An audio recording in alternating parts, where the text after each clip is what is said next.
Yaffee program on WVNN.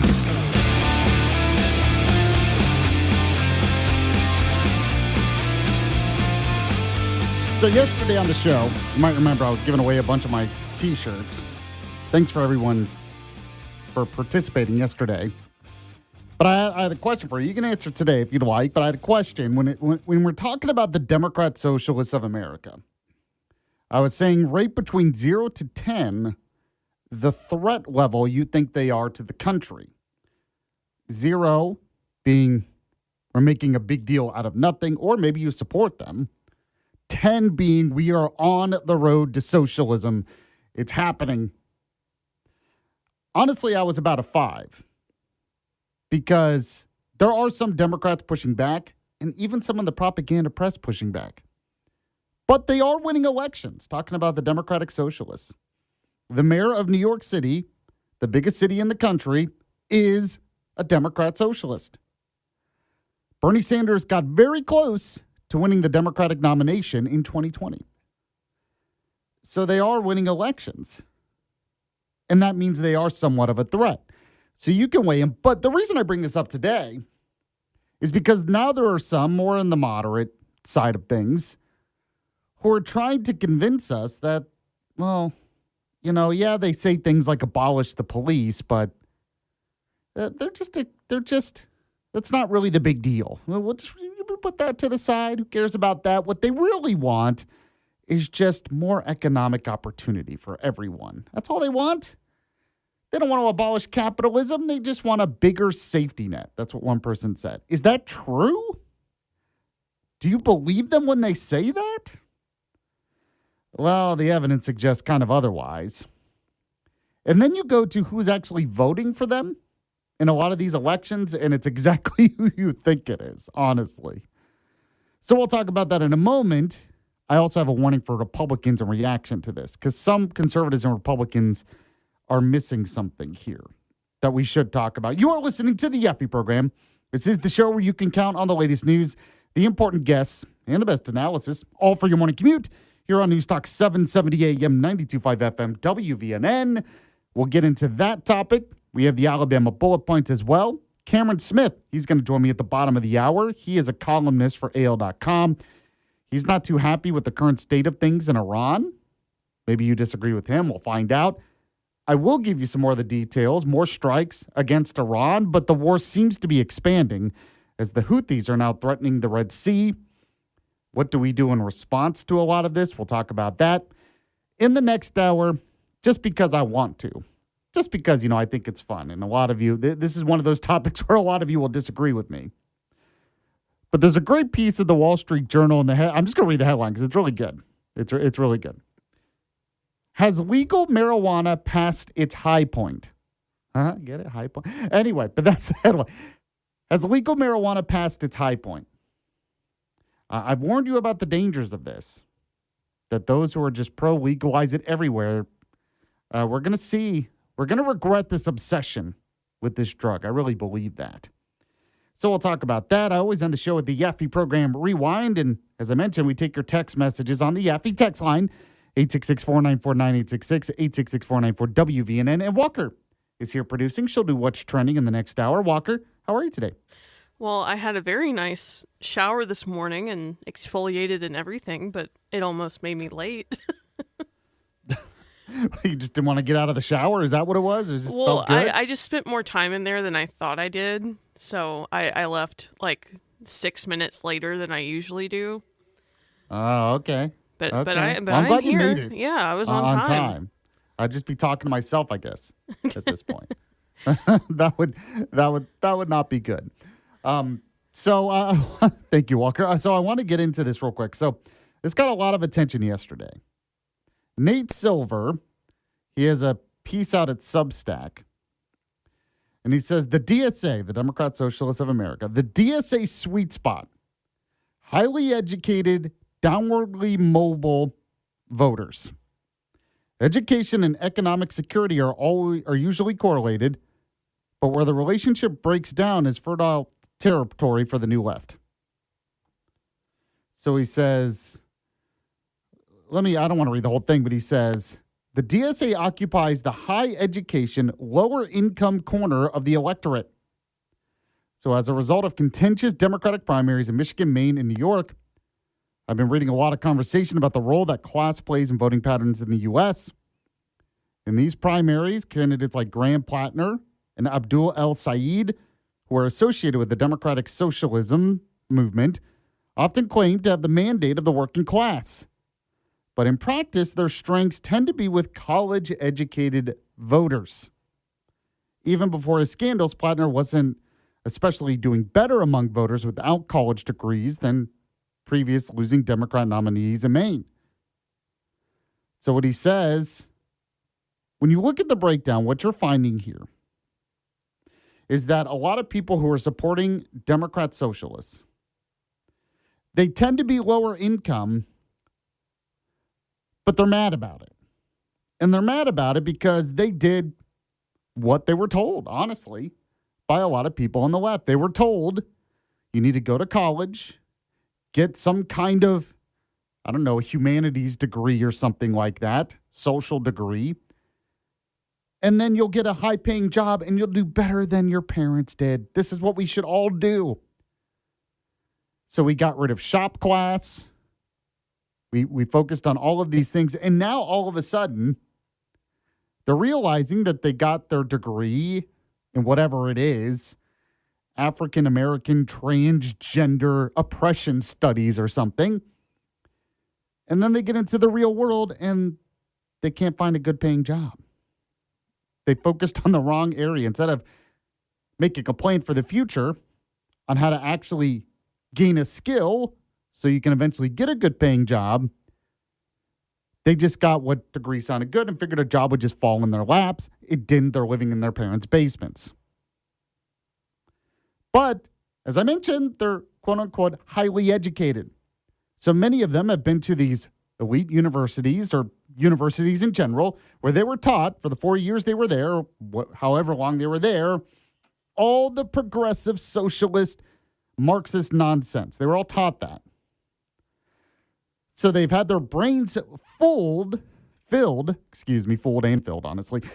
Their brains filled with a lot of this nonsense, socialist nonsense, and now they are struggling financially. That is a recipe for more and more of them wanting to vote for the socialists. That's what's happening. They hear the radical comments from Imam Dani or whatever, and they say, well, I heard that in college, so I agree with that. And he says he's going to give me free health care, which I need right now. So that's where a lot of these voters are. A lot of the working class voters, they're actually not big on the Democratic Socialists.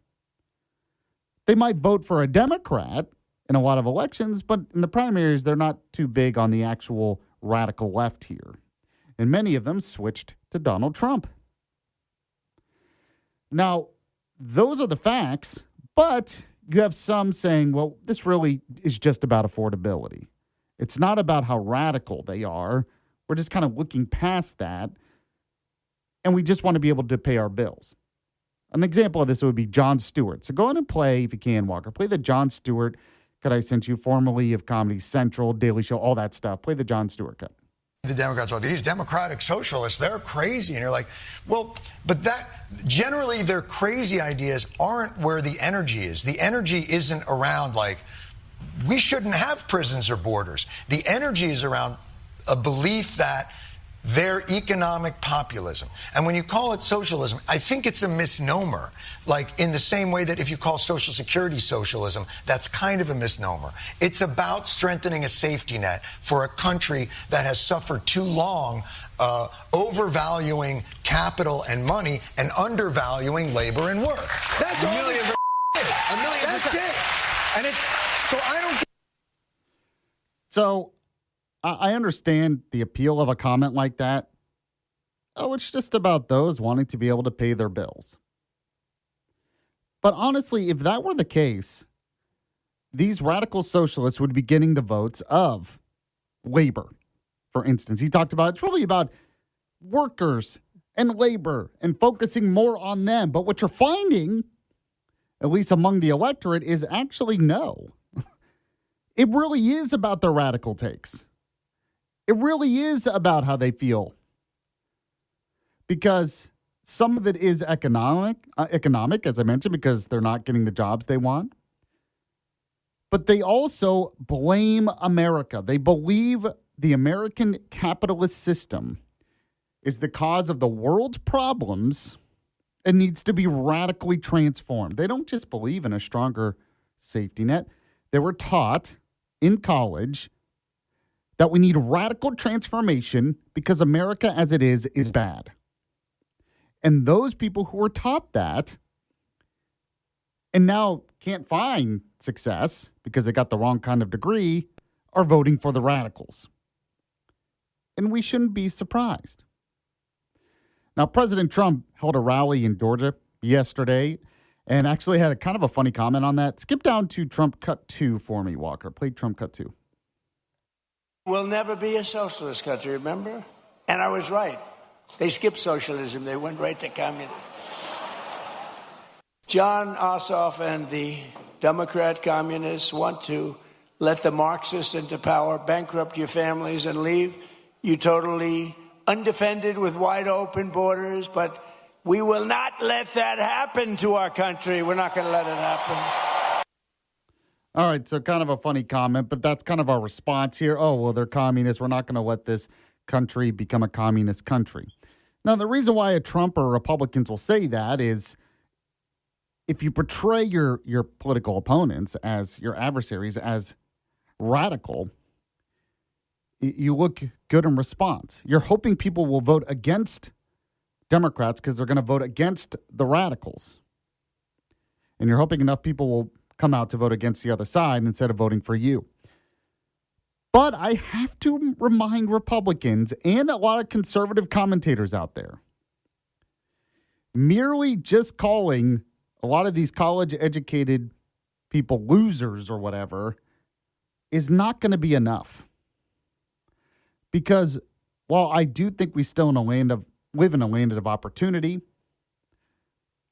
I have to remind people that middle-class voters are struggling in certain areas financially, and especially middle-class voters of my generation and younger. And I've gone over this a million times, but I'll say it again.